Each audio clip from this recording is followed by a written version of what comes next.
ఇల్లాలు ఈ సీరియల్ గురించి ఎవరిని అడిగినా కూడా ఇట్టే చెప్పేస్తారు. హిందీ సీరియల్ అయినా కూడా తెలుగులో డబ్ అయ్యి సూపర్ హిట్ అయిన సీరియల్ ఇది.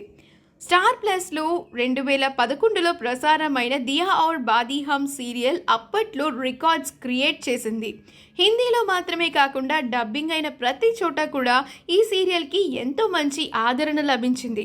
ఇక ఈ సీరియల్లో సంధ్యా పాత్రలో ఎంతో అద్భుతంగా నటించి తెలుగు బుల్లితెర ప్రేక్షకులను మెప్పించింది దీపికా సింగ్. సీరియల్ పూర్తయి 4 ఏళ్ళు అవుతున్నా కూడా ఈ సీరియల్ని కొంచెం కూడా మర్చిపోలేదు తెలుగు బుల్లితెర అభిమానులు. ఇక ఈ సీరియల్లో చాలా పద్ధతిగా కనిపించే సంధ్య రియల్ లైఫ్లో మాత్రం హాట్ లుక్స్తో రెచ్చిపోతోంది.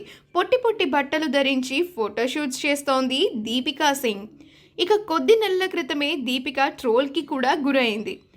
తౌటే తుఫాన్ ఆమె రోడ్డు మీద విరిగిపడ్డ చెట్ల దగ్గరకు వెళ్ళి ఫోటోషూట్స్ చేసి అందరికీ షాక్ ఇచ్చింది. అంతేకాకుండా తుఫాన్ని మీరు ఆపలేరు కాబట్టి దాన్ని ఆపాలన్న ప్రయత్నం మాత్రం చేయకండి, అలా అని సైలెంట్గా కూర్చోకుండా ప్రకృతిని ఆలింగనం చేసుకోండి, ఈలోగా తుఫాను వచ్చిన దారినే వెళ్ళిపోతుంది.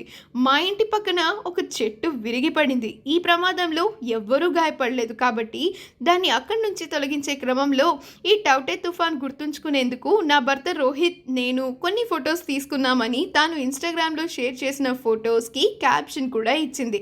అప్పట్లో ఈ సంగతి సోషల్ మీడియాలో బాగా వైరల్ అయింది. ఆమెపై నెటిజన్లు దారుణమైన ట్రోల్స్ కూడా చేశారు. మరి మనం కూడా ఇప్పుడు సంధ్య ఫోటోషూట్కి సంబంధించిన ఫొటోస్ని చూసేద్దాం. ఈ వీడియో కనుక మీకు నచ్చినట్లయితే మీ అభిప్రాయాన్ని కమెంట్స్ ద్వారా మాకు తెలియజేయండి. మా ఛానల్ని సబ్స్క్రైబ్ చేయడం మర్చిపోకండి.